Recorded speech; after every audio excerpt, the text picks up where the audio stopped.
প্রেমে পড়েছে মন, প্রেমে পড়েছে, অচেনা এক মানুষ আমায় পাগল করেছে।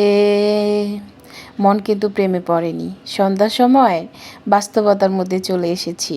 চাকরিজীবীর বউ, সরকারি চাকরিজীবীর বউ, মাসের শেষটা চলাটা অনেক কষ্ট। মাসের শেষে ছেলে আবদার করেছে সে চিকেন ফ্রাই আর লাচ্ছি খাবে। এদিক দিয়ে মোটামুটিভাবে টানাটানিভাবে সংসারটা চালিয়ে যাচ্ছিলাম। হঠাৎ ছেলের আবদার রাখার জন্য চলে গেলাম ফুড ভিলেজে ছেলেকে খাওয়াইতে। দেবদাসের মতো বসে ছেলেকে খাওয়াই নিয়ে আসলাম। এদিক দিয়ে কয়েকদিন যাবৎ থেকে মনটা অনেক খারাপ, শারীরিকভাবে অনেক অসুস্থ, শরীরে চিকেন পক্স উঠছে। তো একটু সাজুগুজু করে আয়নার সামনে গেলাম। আসলে কি নিজের জন্য মাঝে মাঝে একটু স্বাস্থ্য হয়, ভালো লাগে। এদিক দিয়ে গ্রামের অনেক আগের একটা ভিডিও ছিল, পাইলাম। তো দেখতেছি গ্রামে হাঁটাহাঁটি চলাফেরা। আসলে কি গ্রাম আমার ভীষণ ভালো লাগে। মায়ের টানে, নারীর টানে গ্রামে বারবার যাইতে ইচ্ছা করে। অনেক দিন হয়ে গেছে গ্রামে যাচ্ছি না, গ্রামের জন্য মনটা জানি কেমন করতেছে।